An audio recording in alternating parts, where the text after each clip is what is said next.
Lindsay Nelson, thank you very much for joining us on PhocusWire Pulse today. We really appreciate your time. A very warm welcome. So, for those of people that have, criminally not been reading PhocusWire over the last couple of weeks and don't understand what you're doing with Tripadvisor Plus, give us the 30-second, 45-second overview as to what it is and what you're doing.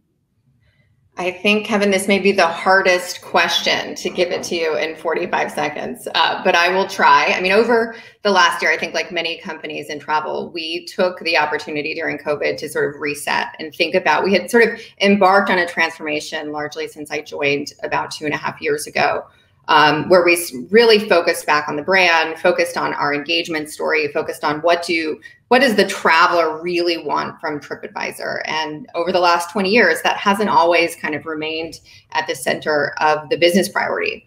And what came out of that was a realization that our product, our brand, and our business model weren't necessarily in line, and they needed to be in line. And Tripadvisor Plus really came out of that brief, which is how do we take a huge brand, has tons of trust, a huge existing audience, and do something different that we are uniquely positioned to do. And our answer to that brief was to start bringing direct-to-consumer products and services to market.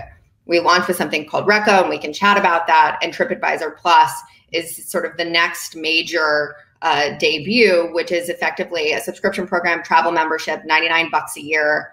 Sometimes I say if AARP were born today, right, and had the Tripadvisor brand behind it, you might imagine that a modern take on unlocking value for travelers is exactly what we're focused on.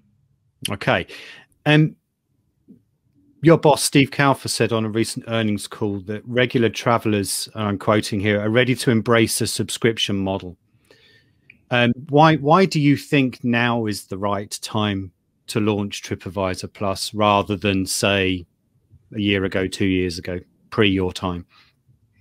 Yeah, I think there's the business answer, which is why for Tripadvisor, the company was at the right time. And, I think we're a public company, right? Taking bold risks that carry a natural uncertainty is really hard to do as a public company. And so I think for those of us that looked at this year and said, well, our core business is not returning for the next foreseeable future. What do we do with this time and with our people and our ingenuity?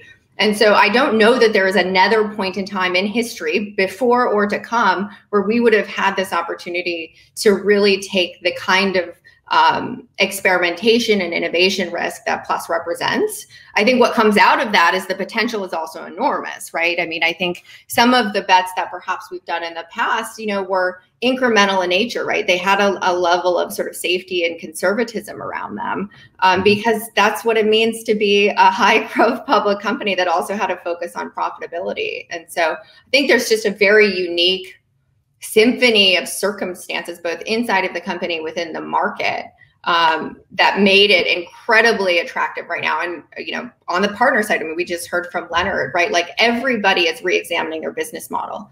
And so even when you think about the B2B and supply aspect of initiating those conversations in a climate where everybody is forced to think differently, I think yields way more interesting results than a lot of the same that has defined travel for decades. It's an interesting perspective, but I want to come back. You've said the word risk quite a few times already. What are the risks to Tripadvisor of doing Tripadvisor Plus? Yeah, so I think broadly, anytime you launch a completely new business model and a completely new service, right, bringing things directly to customers that they pay for in a relationship with Tripadvisor is new for us, right? And so that just intrinsically comes with risk because it's different than the thing that we've been doing for a long time, right? I think there's also a balance, and I think it's less severe than the one that Leonard described, as when you have an existing business model, which we do, and we have a number of them, but our largest in the hotel auction, and we're effectively a great advertising partner for brands like Citizen. How do we think about managing something new with your existing legacy, very profitable, very handsome business model, and how do those two things relate? I think that's scary, right? It's like, I think it's when we don't have a commission-based business, so it's a little bit less scary than for other companies that would have to try and weigh, commission on existing transactions, particularly with hotels. We have an experiences category with a subscription model, and how much time do you need to understand LTV, which is probably what Leonard is thinking a lot about. Because that's not a trade-off for us, I think it becomes less challenging. But doing something new while you maintain something existing is always complicated. But one of the things I think is which has only started to emerge once we launched is the Plus subscriber and the folks ultimately booking through partners on Tripadvisor are not necessarily the same traveler, right? They're the GBV profile, the engagement profile, the likelihood that you're a Tripadvisor member is quite different. So right now we're pretty encouraged that we've got a point of view that means we have a business that serves different segments of our very large audience and that they can coexist. And I think that's been pretty great news so far. Okay, just briefly, what did you learn from the instant book period at Tripadvisor? There was a lot made of that when it launched, and the scaling back of that when things didn't arguably work out perhaps as had been originally planned. Is there anything around that model and what you were trying to do there that you've applied to Tripadvisor Plus? Yeah, so I wasn't at the company, so what I know of it, comes through the annals of storytelling, both outside and inside. But I think, to present it thoughtfully, part one is first of all, I get this question all the time, and it's often positioned as, well, that didn't work out, so why would you do something new again? Which I think is like a ridiculous narrative, as if companies shouldn't continue to innovate without great failure along the way. So that's my part one. And the part two, I think, to go back to that idea of your business model, your brand, and the thing people want to use your product for being in lockstep. And I think with Instant Book, we were a travel guidance company. We've always been a travel guidance company that immediately overnight tried to be a transactional booking platform. And that's a hard journey to make with your user. And I suspect that we probably underestimated the challenge without giving a particular value proposition to create that perception that that's the role Tripadvisor plays in your life. I think what we learned from that is you need to give people a value proposition, right? Like there needs to be a reason to want the thing that you want them to do. And that goes back to that's probably the foundation of our transformation is, what does it actually mean to be customer centric? And it means you start with the pain points that you can uniquely solve. And that's how you build new products and services, not the other way around of we'd like to get into a new business and let's see how that goes. And so I think it taught us a lot going into Plus. Right. So talk us through, if you can, Lindsay, the customer discovery part of all this when you're setting up Tripadvisor Plus. I mean, who's the target audience? I've seen it written in a number of places that it's perhaps slightly high-end consumers, or is that completely wrong? Yeah, so the origins were, I think it was about a year into me joining, we launched a new ventures division, which was effectively to say, hey, I didn't know what the future looked like, but I knew innovation from the inside was required, and that wasn't a muscle that we had well developed. So we launched a new ventures team, and they went out and did a ton of consumer research. The first service and brand that came out of that was Reco, which was basically the insight that the travel agency model had not reached the next generation of travelers. And so we built a really like upper end millennial focused brand around connecting people with great trip designers.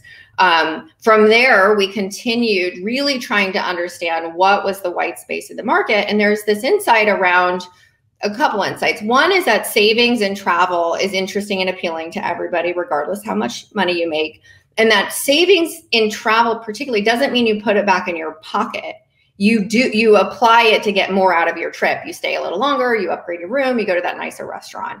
And so the idea of launching a subscription rooted in core savings on your most expensive purchase, which tends to be a hotel, and then giving you a bunch of great benefits that you can take advantage of that savings to unlock. So experiences, rental cars, concierge service, lots of other fun things. And that was the sort of seed was, how do you make people feel like they can up their travel without having to join a loyalty program, without having to stay in a bunch of hotels that they don't really care about because they might get an upgrade. People care a lot about flexibility. We're in a generation of the hidden gem. So people don't want to feel like they're having a trip that everybody else can have. And so that really orients around autonomy and flexibility, right? So how do you have a subscription that doesn't necessarily require the allegiance to one particular brand in travel, but gives people the feeling like, hey, I'm a savvy traveler and I'm getting the best value, I'm getting the best access. And that doesn't exist in the market today. Okay. So we talked about what it means for the consumer. Let's talk about what it means for the hotel partners. Do you recommend that, as well as participating in the program, that they also add something else to the customer, such as perks, discounts, and things like that? So that's the first part of the question. If that is what you're recommending them to do, and how's that gone down with them? Because then arguably that's down to the hotel to service that additional discount or perk, correct? Yeah. So we've tried to start every conversation in what does the traveler want, right? And so what we heard is travelers love this idea of getting both a good price and getting up-leveled experiences as delivered through perks. I think personally, there's a long road of opportunity to make perks more interesting than they are today in the category. But that's what people want, and that doesn't exist in the market. Typically, you either get a perk or you get savings. You don't get both. So as we focus on servicing the traveler, we went to our hotel partners and really tried to have a conversation and communicate the value of why both, right? And so far, the reception has been pretty overwhelmingly positive. I think what we hear from hotel partners is they love having a demand channel that they don't pay for, right? They only pay at the delivery of the discount and the perks, that it's commission free, and that we're willing to work with them. And of course, we're in very, very early days around how do we understand what they care a lot about, which they care about knowing the customer, getting customer data and preferences so they can better serve that customer. And we don't feel like that's mutually exclusive to Plus's success. And so I think we have an opportunity to be a very attractive demand partner, but get way closer to the goals of what hotel operators are thinking about. And I've seen it described as it's a win-win-win situation, which seems almost impossible in this industry for something to be, mutually wonderful for everybody that takes part. I mean, there must be some kind of wrinkles in this, whether it's a risk to a hotel or we talked about the risk to Tripadvisor, but where is the potential wrinkle in this with regards to the partnership? Yeah, so I think the win-win-win originates, and going back to that conversation about risk, is, we are not, in the hotel space in particular, we're not in the commission game, right? And so the idea of taking all of that value loss that doesn't benefit the traveler at all, and in the end, it doesn't really benefit the hotel, because if you get a discount price and you go to the hotel doesn't get credit for that, right? You don't feel like, wow, I'm totally scoring because I got a great price. And so I think that the uniqueness of Tripadvisor being able to do what we're doing with our relationships with supply partners and our scale on the traveler side is very unusual, right? And so I think that's why a win-win-win may be possible. Now, the things that keep me, make me a little anxious is, I think to your point, delivery on great experience is very important. And, if people feel like, they show up as a Plus member, right? And so now it's the hotel's opportunity to make them a brand lover for life. And we hope that, right? We have if somebody books a hotel 10 times a year on Plus and it's always the one hotel in Miami, we don't care. That's awesome. That's a great for our partner. It doesn't make a difference for us. We don't make commission. They're a member. We can do co-marketing with partners to existing customers. So But we need the partners to deliver great experiences, right? That we need them to care about our members as much as we do. And we'll spend a lot of time and effort there. Okay, just a couple of quick ones before we start getting to the end, Lindsay, if we can. I mean, what's your metric for success on this? Obviously, you want to make lots of money. You're a publicly listed company. You have to do those things, as you said. But is it the number of signups on the hotel side? Is it the number of signups on the customer side? Renewal? How are you gauging whether this is going to be a good thing or not? Yeah, I mean, supply and demand will always be very important. I mean, part of what makes the membership really attractive is optionality. So partners matter a lot to us. We have a lot of partners today. So I think we're in a great position there. I think any subscription, there's a customer life cycle. You got to focus on acquisition. You got to focus on engagement and frequency, and then you got to focus on renewal. We, launched to a tiny, tiny, tiny portion of our audience in mid-December. So we are very focused for this year on acquisition growth. And we are incredibly incented to deliver a world-class experience to our first set of members. So the majority of our time goes around driving subscription adoption and driving initial satisfaction for those members. Okay, just I guess a clarifying point, if we can, Lindsay. I've been reading somewhere, and obviously shouldn't always believe everything you read on the internet, of course, but there's been some discussion about placement of hotels in the search results as they appear on Tripadvisor. Yeah. Previously, they were based on all sorts of factors such as reviews and things. Is that changing as a result of a hotel being a member of the Plus program as well? Yeah, we will prioritize Plus partners in the hotel search and list results, and largely because we believe this is the best value in this space.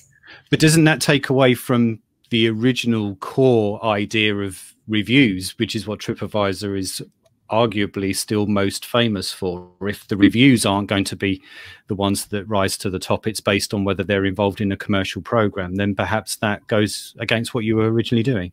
Well, no, I think you might misunderstand how if you're looking for a particular property, you will search for that property. You are going to go directly to that property's page, and you are going to read all of the reviews. If they're a Plus partner, just like you would see in any of the sort of latest price widget, you would see the Plus price and the Plus offer if you're logged in. Any user has the opportunity to change how they view their search results. You can view the default. You'll check out Plus first. If you want to see by traveler ranking, you'll also check those out. You should also know that most of our all of our Plus partners have to reach. There's a criterion, a quality criterion threshold, and so there's going to be pretty strong overlap with the highest ranked reviews. Also happen to be a lot of our Plus partners. Okay, so the default is membership of the Plus, right? And the default on Tripadvisor has always been best value, which is not traveler ranking. So just last of all then, this is all about hotels at the moment. As we all know, the Tripadvisor has expanded over the last decade or so into other verticals, whether it's experiences, flights and things like that. I mean, how does Plus relate to those as well or not? Yeah. So we're excited for Plus I think hotel savings was the sort of core foundation of the beginning, but we're excited to extend benefits across the category. It's really easy for us to do that in experiences because we own supply through Viator right now. So today you get 10% off. You can imagine in the future, we could think about collaborating with iconic destinations to do really unique things that only Plus members have access to. I'd love to know that's where we're going. I think it'll take us a little bit to get there, but I think to me, what would be awesome is if I always think about, how did Amazon Prime go from like free shipping to like winning, Emmys and Oscars? That was an interesting, who would have known? And so I was trying to challenge the team, like in 10 years, like, where are we going to be at the Oscars? I think we want to be doing really original things that only members can have access to at scale. Okay. And just very, very briefly then, we've talked very much about subscriptions as a model for Tripadvisor. Do you think that Tripadvisor is alone and able to do this, or is this a wider industry trend that you sense is going to be picked up by lots of other, whether they're like-minded intermediary brands like your own or others, airlines, hotels, etc.? So a general question. the thing I think about is how interesting is a one category specific subscription, right? Like you really have to narrow your audience in terms of quite high frequency travelers. And so I think that's the challenge. Obviously, I think that's the opportunity for Tripadvisor is we don't have to be limited to a single category. I also think subscription means a lot of different things, right? For Citizen, it's about giving you flat rate pricing and access. So I think the notion of subscription can manifest in a bunch of different forms. I think for the single category players, it may be a bit challenging to find folks, especially if the nature of business travel changes, that feel like they'll get enough value out of just an airline program or just a specific hotel chain program. But I applaud all of these companies for rethinking the business model. Not all of it will work, but I don't know that standing still works either. Okay, we don't have time, unfortunately. We would love to get you back on to talk about Rico at some point, because that's yet another interesting thing that you're doing. So we wish you a lot of luck with your ambitions for the Oscars, but more importantly, thank you very much for joining us on Pulse today. Thank you very much, Lindsay Nelson. Thanks, Tripadvisor. Thank you. Thanks so much. Next up is Pete Como, the Managing Director of PhocusWire, to close us out for this session. Thank you.